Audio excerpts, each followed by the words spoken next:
عوامی national party کی کل جماعتی کانفرنس، مسلم لیگ نون اور پیپلز پارٹی کے نمائندے اٹھ کر چلے گئے۔ نیر بخاری، عرفان صدیقی اور طارق فضل چودھری کا اے پی سی اعلامیے پر دستخط سے انکار۔ سینیٹر عرفان صدیقی نے کہا، یہ ہمارے نہیں آپ کے مطالبات ہیں۔ اعلامیے میں خیبر پختونخوا اور بلوچستان میں جاری آپریشن بند کرنے کا مطالبہ، جانی و مالی نقصانات کی غیر جانبدارانہ تحقیقات کے لیے عدلیہ کی نگرانی میں ٹروتھ کمیشن بنایا جائے۔ نظام اسلام میں تمام اختیارات سول انتظامیہ کے حوالے کیے جائیں۔ 18ویں آئینی ترمیم پر اس کی اصل روح کے مطابق عمل کیا جائے۔ معدنیات اور وسائل پر صوبوں کے حقوق تسلیم کیے جائیں۔ اے پی سی میں مولانا فضل الرحمان، محمود خان اچکزئی کے علاوہ دیگر جماعتوں کے نمائندے موجود تھے۔ اے پی سی سے خطاب میں ایمل ولی نے chairman P T I barrister Gohar کی شرکت نہ کرنے کا شکوہ کر دیا۔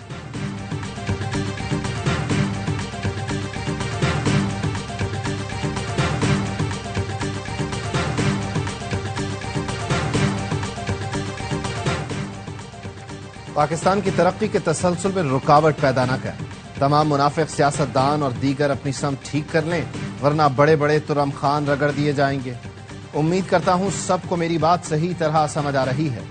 سیاستدان، این جی اوز اور دیگر ہمیشہ افواد پاکستان کو کمزور کرنے کی کوشش کرتے رہے ہیں۔ سینیٹر فیصل واوڈہ کہتے ہیں، سیاستدان، این جی اوز اور دیگر اپنے ذاتی مفادات کے لیے گھناؤنی کوشش کرتے ہیں۔ ایک بار پھر فیلڈ مارشل کی سربراہی میں افواج نے ملک کو بڑی دہشت گردی سے بچا لیا۔ تفصیلات جلد سامنے لائی جائیں گی۔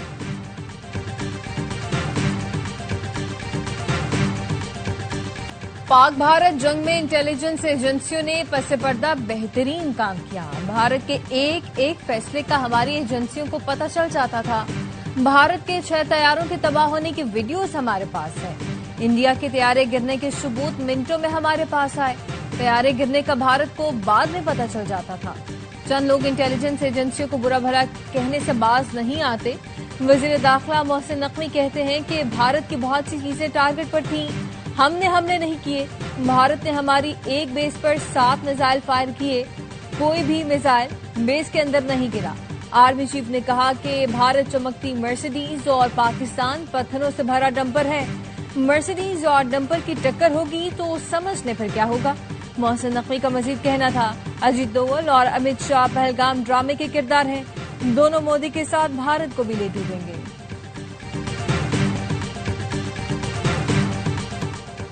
خیبر پختونخوا میں بارش اور سیلاب سے 323 افراد کے جاں بحق ہونے کی تصدیق، 273 مرد، 29 خواتین اور 21 بچے شامل۔ بنیر میں سب سے زیادہ 209 اموات ہوئیں۔ پی ڈی ایم اے نے تفصیل جاری کر دی، 336 گھروں کو نقصان پہنچا، 106 مکمل منہدم، 230 جزوی تباہ ہوئے۔ سیلاب سے بنیر، سوات، شانگلہ، باجوڑ، تورغر، مانسہرہ اور بٹگرام متاثر ہوئے۔ وزیر اعلیٰ کی ہدایت پر متاثرہ اضلاع میں 89 ٹرکوں پر مشتمل امدادی سامان پہنچایا گیا۔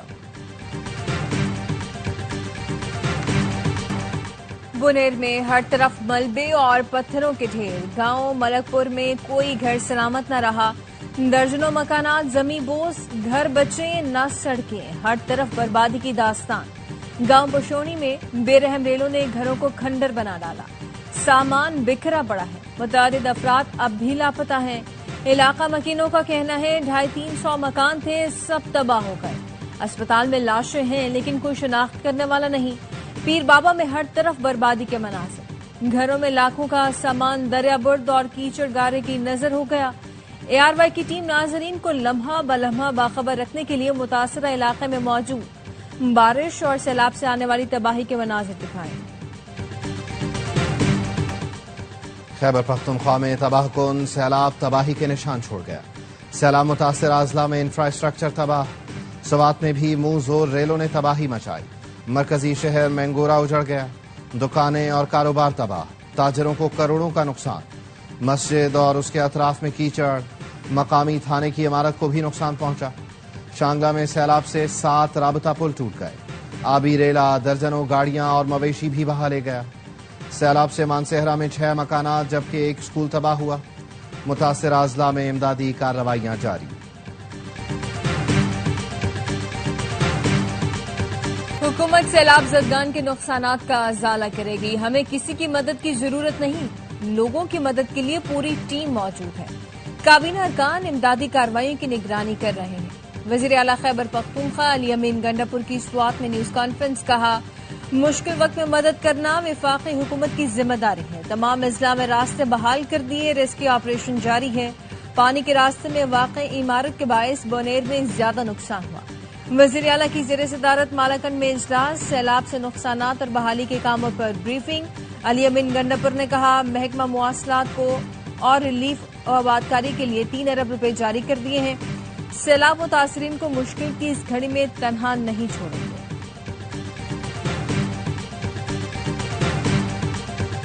سیلاب کے بعد 1000 سے زائد لوگ لاپتہ ہیں۔ صرف وہ اموات رپورٹ ہوئیں جو لاشیں ہسپتال لائی گئیں۔ وزیر اعظم کے معاون اختیار ولی کہتے ہیں، صرف ضلع دیر میں 1000 اموات ہو سکتی ہیں۔ متاثرہ علاقوں میں NDMA کے علاوہ کوئی اور ادارہ نظر نہیں آ رہا۔ صوبائی حکومت کے صرف چند ٹریکٹر ہی دیکھے ہیں۔ شوکت یوسفزئی نے کہا، نہیں لگتا اموات 1000 سے زیادہ ہوں گی۔ صرف صوبائی حکومت کی مشینری کام کر رہی ہے۔ اصل کام انفراسٹرکچر کی بحالی ہے۔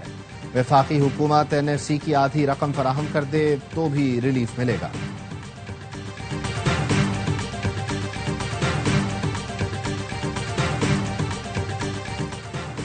گلگت بلتستان میں 28 افراد اور 8 رضاکار جاں بحق ہوئے۔ جاں بحق ہونے والوں میں سیاح بھی شامل ہیں۔ 1000 سے زائد گھر اور 30 سے زائد پل تباہ ہوئے۔ سڑکیں اور دیگر اسٹرکچر تباہ ہو گیا۔ گلگت بلتستان کو گلیشیئر پھٹنے اور کلاؤڈ برسٹ کا سامنا ہے۔ ترجمان گلگت بلتستان حکومت فیض اللہ فراق کی پروگرام اعتراض ہے میں گفتگو بتایا، گلگت بلتستان میں 5 سے 6 روز مزید بارشوں کا امکان ہے۔ آرمی چیف کی خصوصی ہدایت پر تحصیل پھنڈر کے گاؤں ٹیرو میں پاک فوج کا فیلڈ اسپتال قائم۔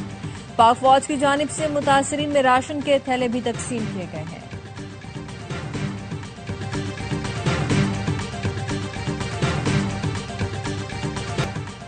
آرمی چیف کی ہدایت پر خیبر پختونخوا کے سیلاب زدہ علاقوں میں راشن تقسیم۔ پاک فوج کے ہیلی کاپٹرز نے خوار بانڈا کے علاقے میں راشن پہنچایا۔ خراب موسم کے باوجود پاک فوج کے ہیلی کاپٹر بنیر، شانگلہ اور سوات میں ریسکیو اینڈ ریلیف آپریشن میں مصروف۔ متاثرہ علاقوں میں میڈیکل کیمپ بھی مفت ادویات دے رہا ہے۔ پاک فوج کی ٹیمیں ملبے تلے دبے افراد کو نکالنے میں مصروف۔ باجوڑ اور دیر کو ملانے والے جار پل کی بحالی پر کام تیزی سے جاری۔ پاک فوج کی کور آف انجینئرز کے دستے تعمیراتی کام میں دن رات مصروف۔ نیا پل بن جانے کے بعد باجوڑ اور دیر کا منقطع رابطہ بحال ہو جائے گا۔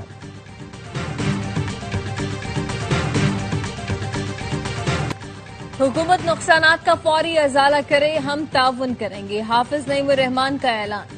امیر جماعت اسلامی کا بونیر سمیت سیلاب سے متاثرہ علاقوں کا دورہ، متاثرین سے ملاقات کی، نقصانات کا جائزہ لیا۔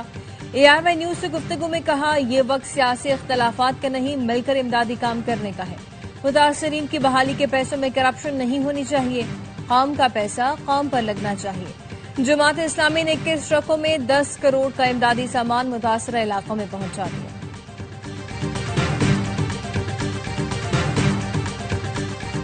وزیر اعلیٰ پنجاب مریم نواز تھائی لینڈ سے جاپان پہنچ گئیں۔ پاکستانی سفیر اور دیگر حکام نے ایئرپورٹ پر مریم نواز کا استقبال کیا۔ اوورسیز پاکستانیوں کی کثیر تعداد بھی مریم نواز کے استقبال کے لیے موجود تھی۔ مریم نواز جاپان میں مختلف ایونٹس میں شرکت کریں گی۔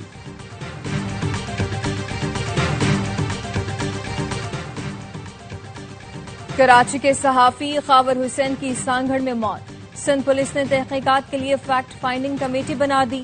DIG CTD آزاد خان کی سربراہی میں کمیٹی 2 روز میں رپورٹ IG کو پیش کرے گی۔ DIG فیصل بشیر نے بتایا، شاہدین کہتے ہیں گولی کی آواز نہیں سنی، گاڑی کا شیشہ چڑھا ہوا تھا، موبائل فون کال کا ڈیٹا 24 گھنٹے میں آئے گا، پوسٹ مارٹم رپورٹ کا بھی انتظار ہے۔ خاور حسین کا پستول اور گاڑی فورینزک کے لیے بھیج دی گئی۔ سندھ حکومت کا میڈیکل بورڈ بھی تشکیل دینے کا فیصلہ، وزیر داخلہ سندھ کا کہنا ہے میڈیکل بورڈ آج خاور حسین کی میت کا معائنہ کرے گا۔ میڈیکل بورڈ میں سینئر ڈاکٹر، فورینزک ماہرین شامل ہوں گے۔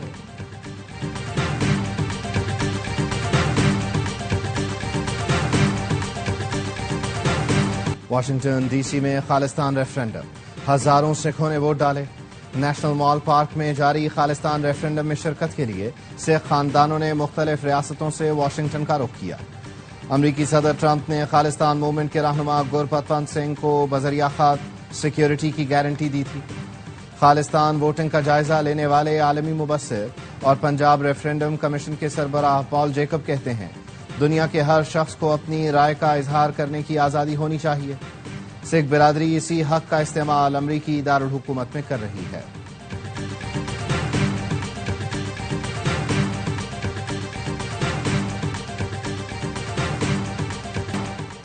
YouTuber Sadiq ڈکی per on line جوا کھیلنے والی ایپس کے ذریعے منی لانڈرنگ کا مقدمہ درج. 2 روزہ جسمانی ریمانڈ منظور. نیشنل سائبر کرائم ایجنسی کے مطابق ملزم بیرون ملک فرار کی کوشش میں پکڑا گیا. ایف آئی آر کے مطابق ملزم پر عوام کو جوا بازی اور غیر قانونی سرمایہ کاری میں ملوث کرنے کا الزام ہے. موبائل فون، مشکوک واٹس ایپ نمبرز اور ڈیٹا حاصل کر لیا ہے. غیر قانونی ادائیگیوں کے ثبوت ملے ہیں. اثاثوں کی چھان بین کی جا رہی ہے. گودی میڈیا نے ایک بار پھر سنجیدہ صحافت کو تماشا بنا دیا. امریکی صدر ٹرمپ سے ملنے والا روسی صدر پیوٹن اصلی نہیں نقلی تھا. بھارتی میڈیا کا دعویٰ. ریٹنگز اور ویوز کی دوڑ میں ریپبلک بھارتی ٹی وی کا نیا ڈرامہ بھی دنیا بھر میں مذاق بن گیا. کرپٹو سفارتکاری سے واشنگٹن میں پاکستان کی پذیرائی اور سرمایہ کاری کے مواقع. فائنینشل ٹائمز کے مطابق کرپٹو اقدامات سے واشنگٹن میں پاکستان کی اہمیت، سرمایہ کاری کے امکانات میں اضافہ ہوا. فیلڈ مارشل کی حکمت عملی. کرپٹو اقدامات سے واشنگٹن میں پاکستان کو پذیرائی حاصل ہوئی. امریکہ اور پاکستان کے تعلقات میں غیر متوقع بہتری اور نیا عروج دیکھنے کو ملا. ٹرمپ انتظامیہ کے تعلقات اسلام آباد کے ساتھ بہتر ہو رہے ہیں جبکہ بھارت ناراض ہے. پاکستان نے کرپٹو سفارتکاری کے ذریعے ٹرمپ کے کاروبار کے اندرونی حلقوں میں جگہ بنائی.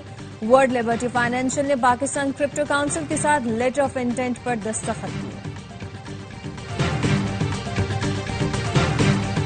مودی سرکار کا بیانیہ ناکام ہو گیا. Pakistani army chief field marshal Asim Munir نے دنیا سے پاکستان کا لوہا منوا لیا.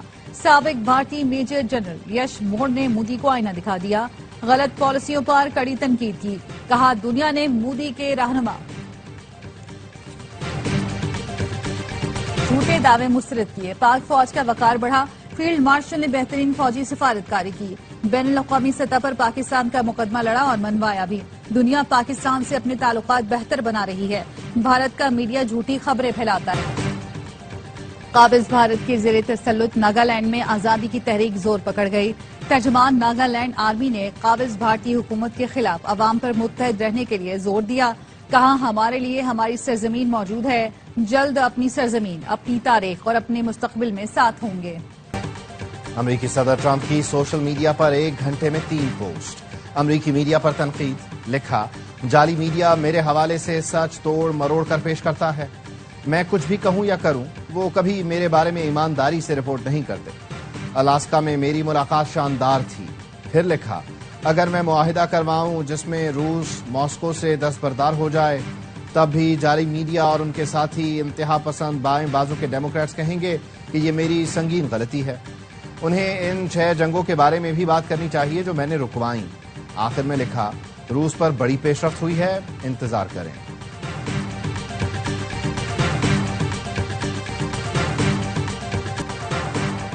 غزہ میں صورتحال بد سے بدتر ہونے لگی. غذائی قلت سے مزید 7 افراد شہید. فاقوں سے جاں بحق افراد کی تعداد 258 ہو گئی.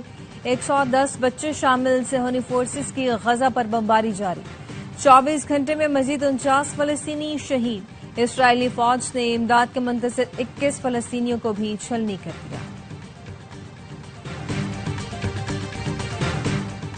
امریکہ نے غزہ کے مریضوں کے ویزا منسوخ کر دیے. فیصلے سے شدید بیمار فلسطینی بچوں کا علاج خطرے میں پڑ گیا. انسانی حقوق کی تنظیموں کا کہنا ہے امریکی فیصلے سے بچوں کی جانیں داؤ پر لگ گئیں. نیو یارک کے ریسٹورانٹ میں گولیوں کی بارش. اندھا دھند فائرنگ سے 3 افراد ہلاک، 8 زخمی ہو گئے. حکام نے بتایا فائرنگ بروکلین کے ریسٹورانٹ میں جھگڑے کے دوران ہوئی. کئی مسلح افراد نے گولیاں چلائیں اور فرار ہو گئے. پولیس کو ملزمان کی تلاش. دائیں وقوع سے گولیوں کے 36 خول ملے ہیں. ٹرائی سیریز اور ایشیا کپ کے لیے 17 رکنی قومی اسکواڈ کا اعلان. سلمان علی آغا قیادت کریں گے. بابر اور رضوان جگہ بنانے میں ناکام. کوچ مائک ہیسن کہتے ہیں بابر اعظم کو کچھ جگہوں میں بہتر کرنے کا کہا ہے. عاقب جاوید بولے جو پرفارم کرے گا وہی ٹیم میں کھیلے گا۔ پاکستان، افغانستان اور یو اے ای کی 6 فریقی سیریز 29 اگست سے 7 ستمبر تک شارجہ میں ہوگی۔ ایشیا کپ 9 سے 28 ستمبر تک دبئی اور ابوظہبی میں کھیلا جائے گا۔ بابر اور رضوان کو ایشیا کپ کے اسکواڈ میں ہونا چاہیے تھا۔ سابق وکٹ کیپر کامران اکمل کہتے ہیں اسکواڈ کی سلیکشن میرٹ پر ہونی چاہیے۔ چیمپئنز ٹرافی فاتح کپتان سرفراز احمد کو نوجوانوں پر بھروسہ، کہا منتخب کھلاڑیوں کو سپورٹ کرنا چاہیے، پاکستان ایشین چیمپئن بن سکتا ہے۔ سابق آل راؤنڈر عبدالرزاق کو بھی نوجوانوں پر اعتماد، کہا یہی ٹیم بھارت کو ہرائے گی۔ اور نوجوان ریسر کا جوش تجربے پر حاوی پڑ گیا۔ گوادر کے جے ہند ہوت نے ایک بار پھر صاحبزادہ سلطان کو شکست دے دی۔ پری پیڈ اے کیٹیگری میں میدان مار کر ہب ریلی کراس ٹائٹل کا دفاع کر دیا۔ مقررہ فاصلہ 32 منٹ اور 26 سیکنڈ میں طے کیا۔ خواتین کے ایونٹ میں دینا پاٹیل پھر بازی لے گئے۔ جرمن کانسل جنرل نے بطور نیویگیٹر ریلی میں حصہ لیا۔ ریس میں پہلی بار ٹرک کیٹیگری میں ڈرائیورز نے مہارت دکھا کر خوب داد سمیٹی۔